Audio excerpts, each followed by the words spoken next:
Baik, Assalamualaikum warahmatullahi wabarakatuh. Ketemu lagi dengan saya Pak Eskom di channel Eskom Banten. Oke, setelah sekian purnama kita tidak membuat lanjutan dari tutorial project wawarungan kita, kali ini kita akan lanjutkan kembali, yaitu membuat perintah atau baris kode untuk menyimpan eh, table saldo, untuk mengisi table saldo maksudnya. Jadi logikanya, nah dari green total ini ya kita hitung labanya. Untuk menghitung laba kan sudah ada,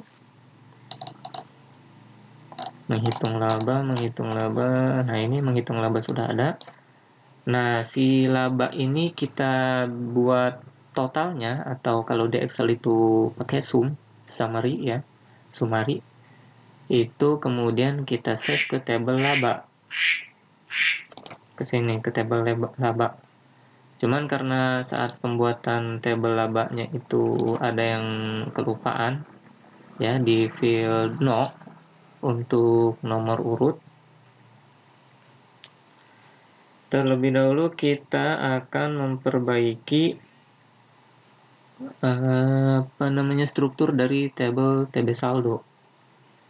Nah, karena dia TB saldo di SQL Express itu dia tidak bisa diperbaiki, maka mau tidak mau kita harus delete dulu. Kita delete dulu. Kalau sudah, kita klik OK. Nah, sudah. Kemudian kita buat ulang new table dengan nama field yang sama. No, di sininya integer. Nah, yang kelupaan saat itu adalah identity specification is identity, kita pilih yes. Nah, di sini ada identity increment ya, identity seed.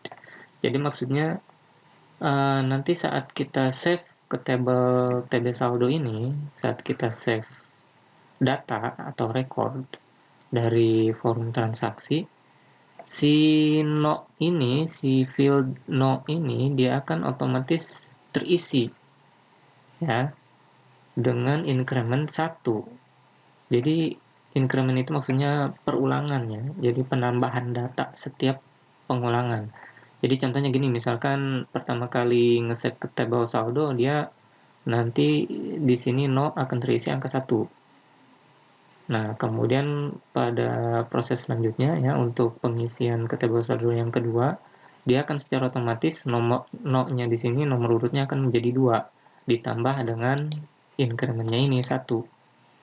Begitu. Kalau di sini kita isi yang kedua ya nomornya akan naik atau loncatnya 2 angka. Misalkan nomor pertama dia no-nya 1. Untuk penyimpanan data berikutnya dia bukan 2, tapi ditambah 2 menjadi 3. Setelah 3 nanti jadi 5, 7 dan seterusnya. Nah, kita buat auto increment-nya ini atau identity increment-nya itu default-nya adalah 1. Nah, kemudian field selanjutnya ke bawahnya sama semua, ID and varchar pakai 10 ya. Ini nanti ID ini akan diisi oleh nomor transaksi atau nomor pembiayaan. Nomor transaksi penjualan atau nomor pembiayaan. Jenis di sini pakai nvarchar 50 boleh. Terus tanggal pakai date time. Terus debit kita pakai integer, kredit kita pakai juga integer. Debit ini akan diisi total laba dari form transaksi. Sementara kalau kredit dia itu untuk pengeluaran. Jadi nanti angkanya ini diambil dari total pembiayaan ya. Kita ambil pembiayaan nanti. Kita insya Allah bikin. Nah, untuk no ini kita akan menjadikannya primary key. Kalau sudah kita save, namanya adalah tb_saldo. Oke, kalau sudah, ini kita close, kembali ke sini.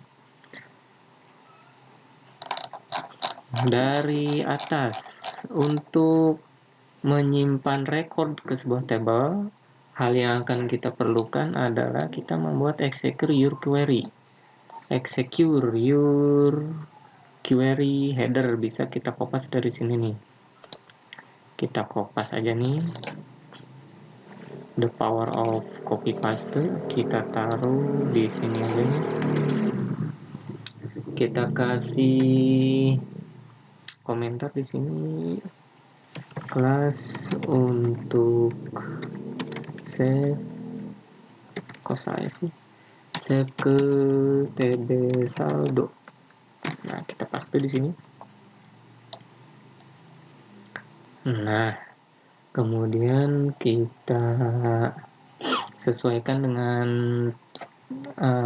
mana tadi, dengan field yang ada di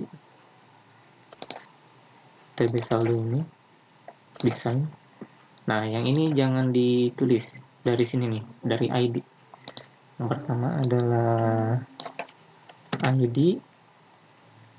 ID kita ambil dari tenor transaksi, sudah betul. Kemudian ada jenis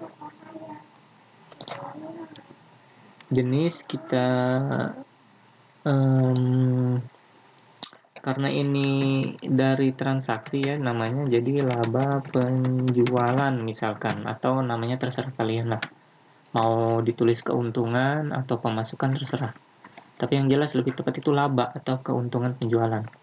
Kemudian ada tanggal itu kita ambil value-nya atau nilainya dari sini, dari DTP. Nah, ini dah dari DTP ya, dari daytime picker.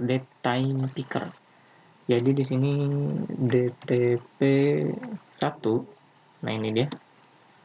Yang kita ambil adalah value-nya. Nah, kemudian setelah tanggal adalah debit, kita akan mengisi debit. Debit kita ambil dia nilainya dari, oh ya, sebelumnya ini kita siapkan sebuah text box. Ya, text box tambahan di sini. Ini untuk menampung total dari laba yang nomor transaksinya sekian, begitu. Analoginya atau logikanya seperti itu. Kita mana tadi, debit ini kita ambil dari text box 1 nih. Kemudian terakhir adalah kredit.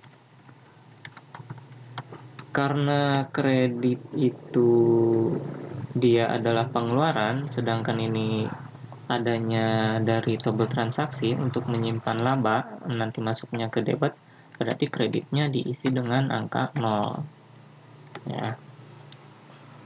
Nah, ini yang terakhir tidak perlu. Oke. Execute your query, kita ganti di sini execute your query saldo. Nah, begitu. Sudah, silakan diketik, di pause dulu videonya. Oke, selanjutnya kita akan membuat subclass atau kelas untuk menghitung total laba. Nantinya total laba itu perintah menyimpan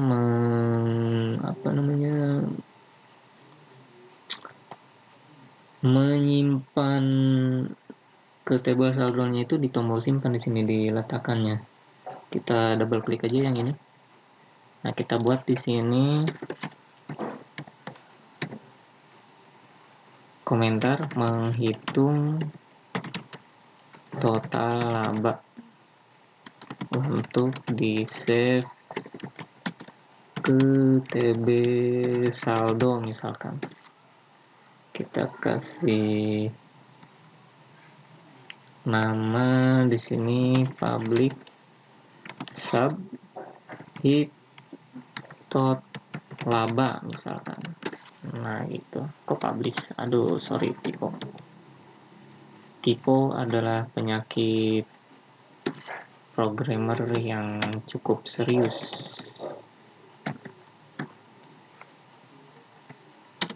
Nah, sip. Nah, karena saya sudah membuat scriptnya, jadi tinggal di copy saja. Nah, ini dia. Nah, jadi logika perintahnya begini, guys. Gini nih. Select sum, artinya tampilkan, select kan untuk menampilkan data. Jumlah total ya dari field laba sebagai tot laba di sini, sebagai tot laba ya.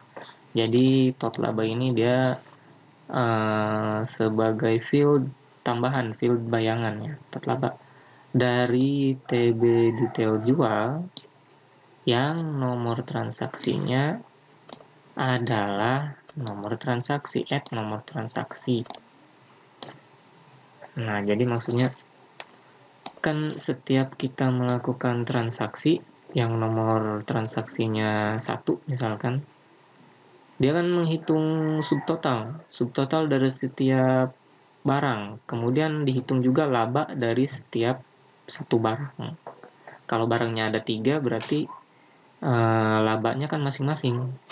Laba barang pertama berapa, laba barang kedua berapa, laba barang ketiga berapa. Di save ke table detail jual ini. Nah, di save ke sini kan labanya nih.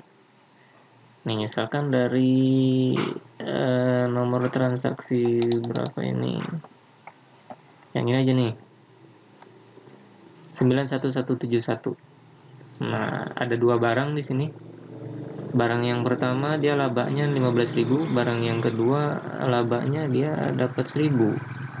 Nah, nanti akan kita berikan perintah ya yang nomor transaksinya sekian. Jadi menghitung total dari laba, dari field bernama laba ya, yang nomor transaksinya sekian. Nah, jadi hitung total dari laba yang nomor transaksinya misalkan 91171. Nah, nanti yang di sum, yang akan ditotal, yang akan dihitung adalah 15.000 dan 1.000. 15.000 ditambah 1.000. Nanti yang muncul adalah 16.000. Seperti itu. Jelas ya? Kita lanjut. Kemudian setelah membuat subclass hitung total laba, di tombol simpan ya,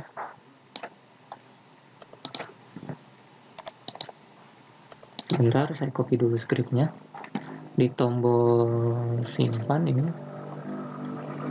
karena tombol simpan ini dia menyimpan ke table header ya, kita akan beri perintah tambahan dia untuk menyimpan juga ke table saldo. Nah, perintahnya seperti ini. Oh ya, untuk yang menghitung total laba, scriptnya seperti ini. Silakan diketik. Nah, cuma segitu aja.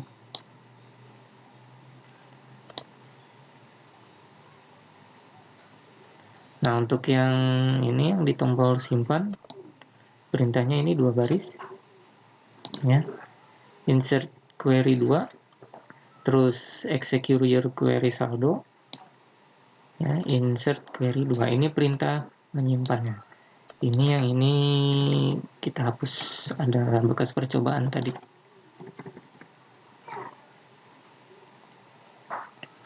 Nah, ini perintahnya.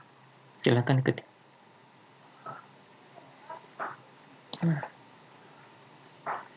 Nah, kemudian untuk menghitung total laba, kita taruh di sini, pas di sini nih. Jadi pas kasir input jumlah pembayaran dari pelanggan, ketika ditekan enter, maka dia akan menghitung total laba, ya. Nah, oke, berarti dia eventnya ada di key press. Key press itu artinya ketika tombol enter ditekan. Double klik di sini. Nah, ditaruh di sini aja di bawah boleh.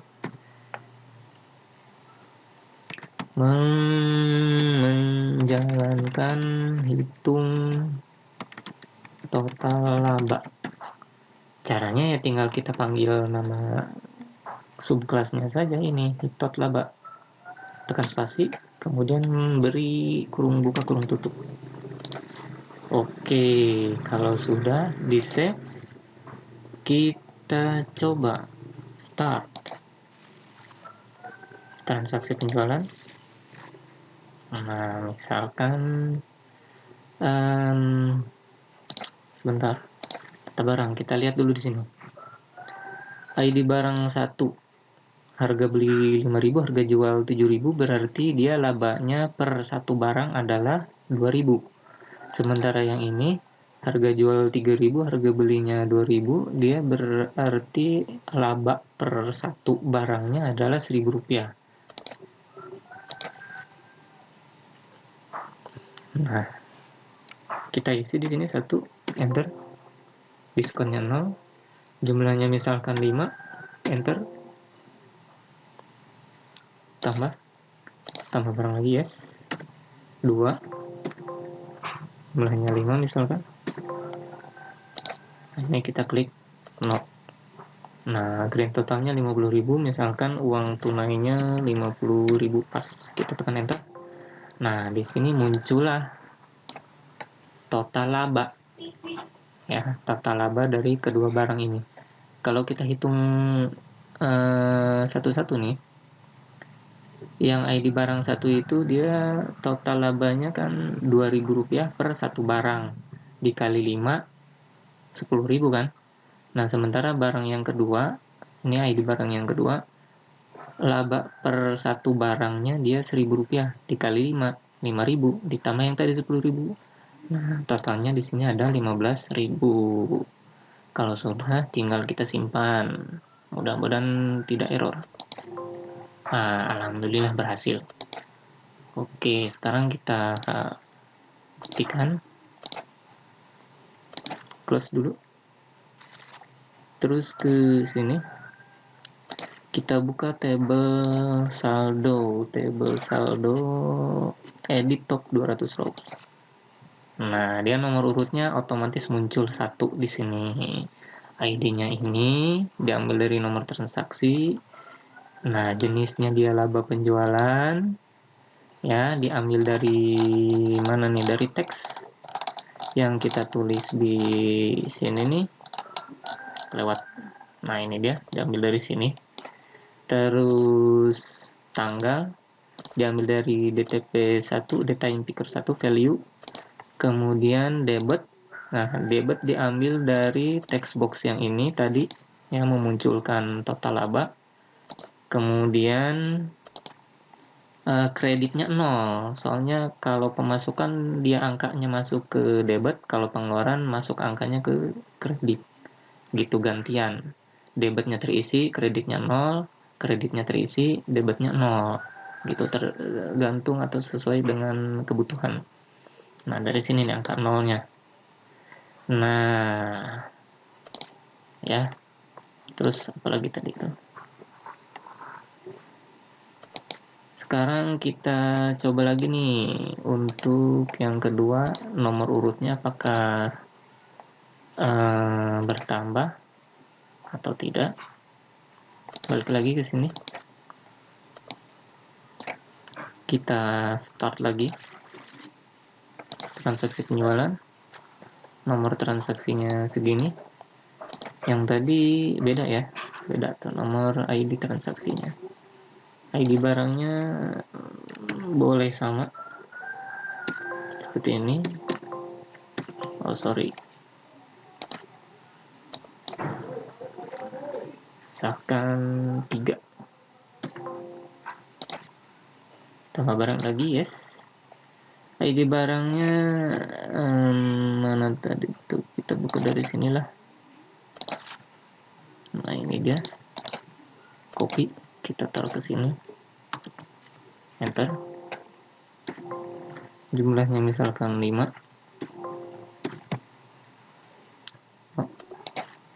34.000, enter. Nah dia muncul total labanya adalah Rp13.000. Nah kalau sudah muncul kita klik simpan. Oke, kita close. Kembali ke table saldo. Kita refresh. Tidak bisa seperti itu ternyata. Nah nomor urutnya sudah betul 2 ya, jadi incrementnya 1 atau pertambahan nilainya adalah 1. Oke, cukup jelas ya. Kalau ada yang kurang jelas silahkan ditanyakan di kolom komentar. Insya Allah nanti akan kita lanjutkan lagi tutorialnya. Kalau ada yang lupa saya jelaskan di sini, di tutorial ini akan saya jelaskan di deskripsi di bawah video. Oh ya, satu lagi ini karena dia sudah tidak ada masalah, si text box satunya ini propertiesnya, visible-nya kita buat false ya, supaya kalau kita run, nah dia tidak muncul di sini karena ini rahasia dapur. Nah, oke. Cukup sekian, kurang dan lebihnya mohon maaf, selamat mencoba. Assalamualaikum warahmatullahi wabarakatuh.